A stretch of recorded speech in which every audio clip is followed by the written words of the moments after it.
Yang kedua, bila Allah sebut tentang pengabdian, sudah tentulah Allah minta untuk, bila sebut dengan abdi ni, pengabdian kepada Allah, maka yang kedua ialah kita hendaklah meletakkan larangan Allah itu sebagai satu larangan. Jangan buat apa yang Allah larang dalam kehidupan manusia.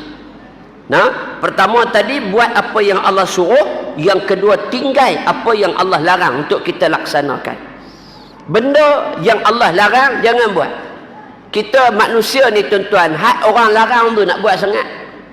Hak orang yang orang tak bagi buat, hak tu nak buat. Nampak tak kita? Sebab itu kita kena fikir satu masalah, satu benda yang kita nak bawa jumpa dengan Allah ni bagaimana. Amalan yang bagaimana yang kita nak bawa jumpa Allah. Kalaulah larangan Allah pun kita redah. Allah larang kita, tuan-tuan, orang perempuan pakai jubah ketat, nampak habis macam-macam daripada atas sampai bawah. Tang jubah tu tak ada masalah, tapi tang ketat tu yang masalah. Tuan-tuan, ni nak main musim raya ni, tempah jubah biar longgak orang perempuan. Orang laki-laki pun kadang-kadang pakai jubah ni ketat, tuan-tuan, lah passion. Nak nampak body ni, six pack dia panggil ni. Ni menatang apa hak duk di perut ni. Kan? Enam ni, nak bagi nampak tu, sado, abam sado. Tuan-tuan, tapi jaga-jaga kadang-kala melihat kepada posisi tubuh badan yang menggiurkan. Ini haram. Sebab tu kadang-kadang tengok anak-anak dara, tengok anak-anak remaja kita, oi tuan-tuan, nak beli jubah tak ada masalah, pakailah jubah tuan-tuan, bagus. Kita tengoklah musim trend lah ni, remaja lah pakai jubah bagus, nampak kemah aja, tapi kepiah tak pakai pula. Tak, pakai jubah elok berseri lah, tapi kepiah tak pakai. Nu pasal trend rambut tu, trend tu, saya nak angkat rambut kau nu, angkat rambut kau ni, macam-macam. Nah, jadi kita nak biar apa yang Allah suruh kita buat, kita buatlah. Yang Allah suruh, yang Allah larang untuk kita buat, kita kena tinggalkan. Nak sebut satu persatu yang Allah larang ni banyaklah. Nah, dan sebab itulah tuan-tuan, dalam kehidupan manusia kita ni, semua peringkat daripada kecil sampailah kepada dewasa dan tuanya, kita kena fikir satu masalah dan satu apa yang kita fikir ni untuk Islam. Hari ni jangan kita tidak berfikir untuk Islam. Setiap detik masa yang berlalu kita fikir untuk Islam. Tuan-tuan tengok bagaimana Sultan Muhammad Al-Fatih menakluk dan menawan kota Konstantinopel pada tahun 1453, 29 Mei. Waktu itu Sultan Muhammad Al-Fatih baru berusia 23 tahun. Beliau wafat pada umur 51 tahun. Pada 3 Mei 1481. Waktu tu umur dia 51. Ada satu riwayat yang katakan Sultan Muhammad Al-Fatih ni mati kerana dibubuh racun. Ada satu riwayat yang lain Sultan Muhammad Al-Fatih meninggal disebabkan kerana penyakit gout. Tapi tak apalah, nak cerita bahawa dalam perjuangan yang dibawa oleh Sultan Muhammad Al-Fatih, tuan-tuan tengok sikit pun dia meletakkan masa dia untuk Allah. Dia buat satu benda kerja ni semua untuk Allah. Akhirnya Allah izinkan pada Sultan Muhammad Al-Fatih dia dapat menawan dan menakluk kota Konstantinopel. Dengan apa tuan-tuan? Dengan kecekalan doa dan ibadah yang dia buat berterusan. Akhirnya Allah menangkan kejayaan itu kepada zaman Sultan Muhammad Al-Fatih. Waktu tu usia dia baru 23 tahun, 23 years. Tuan-tuan boleh bayang dalam usia yang begitu muda Allah izinkan dia untuk menang pada zaman itu, berjaya menawan dan menakluk kota yang sangat hebat. Dan waktu itu tuan-tuan, satu orang maharaja disebut dengan Maharaja Konstantin. Pada zaman kesultanan Sultan Murad sudah ada raja Maharaja Konstantin ini. Tetapi Sultan Muhammad Al-Fatih kekuatannya dipandu oleh para ulama. Siapa yang ada di sebelah Sultan Muhammad Al-Fatih, iaitulah Wali Syamsuddin Al-Wali, Syekh Syamsuddin Al-Wali, yang senantiasa menasihati Sultan Muhammad Al-Fatih. Pada usianya 23 years dia boleh dah menawan dan menakluk kota Konstantinopel. Apa hebatnya Sultan Al-Fatih sehingga berjaya menawan dan menakluk kota suci ni, kota Konstantinopel di Turki. Apa rahsianya?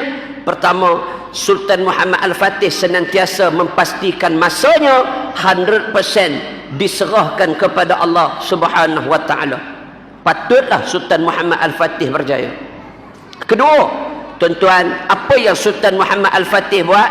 Yang kedua ialah dia senantiasa melaksanakan apa juga suruhan dan aturan yang Allah Subhanahu wa taala tetapkan, walaupun dia seorang raja pada zaman ketika itu. Tuan-tuan tengok, waktu itu ketika mana dia berjaya tawan kota Konstantinopel, dia masih tadah tangan berdoa pada Allah sebab dia adalah hamba kepada Allah Subhanahu wa taala walaupun dia adalah penakluk kota Konstantinopel. Tuan-tuan hadirin muslimin dan muslimat yang dikasihi sekalian, yang ketiga dan yang terakhir. Dia seronok dia kata, kalau guni okey lah. Nampak gaya okey lah. Dia kata. Yang ketiga dan yang terakhir. Tuan-tuan, kau boleh lama. Nah, jadi sat ya. Jadi nak bagi faham ya. Kalau banyak lama pun kat pukul 12. Tadi 11.30 kan? Pukul 12. Kalau buh ke 12 pun, kalau tak faham tak ada juga. Maka kalau sikit faham tak apa. Balik dia lena dengan senang lenang. Pasal esok nak bangun qiyamul lail tak? Nah, kalau qiyamul lail malam macam ni lah tuan-tuan, esok pagi ni fuyo. Tuan-tuan kira masjid yang pecah rekod dunia kan? Bukan rekod kulim ni, rekod dunia terus. Tuan-tuan, nah, kalau boleh lah doa.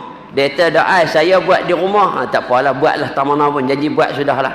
Nah, dan yang ketiga, kekuatan Sultan Muhammad Al-Fatih terletak kepada melaksanakan suruhan Allah dan meninggalkan apa yang Allah tegah untuk dilaksanakan, untuk disuruh dibuat.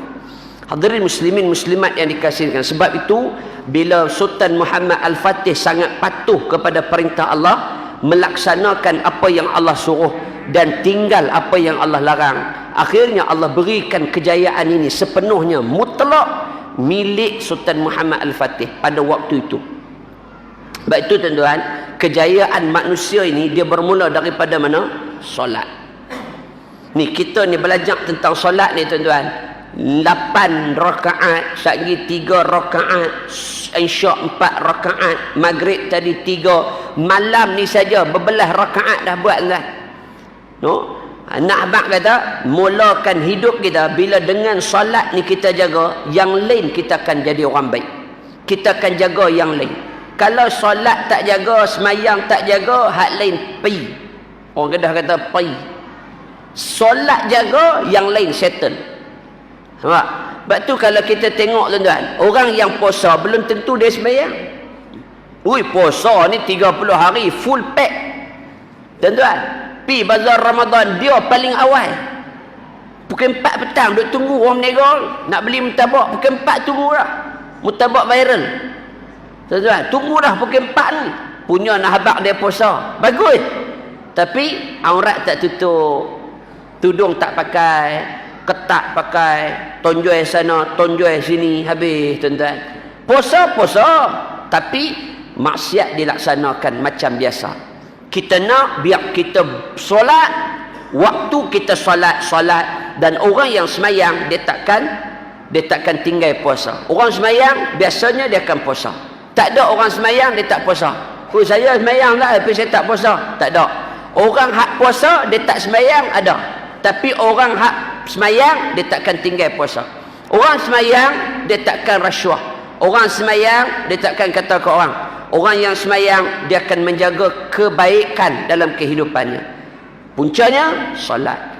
Bukankah dalam kita azan, azan disebutlah hayya 'alas salah, semayang. Hayya 'alal falah, marilah menuju kejayaan. Hidupkan kejayaan. Maknanya solat dan kejayaan dua benda yang sangat rapat. Sebab itu solatlah kita dan insya-Allah akhirnya kita akan menempah kejayaan bukan hanya di dunia bahkan di negeri akhirat yang kekal abadi.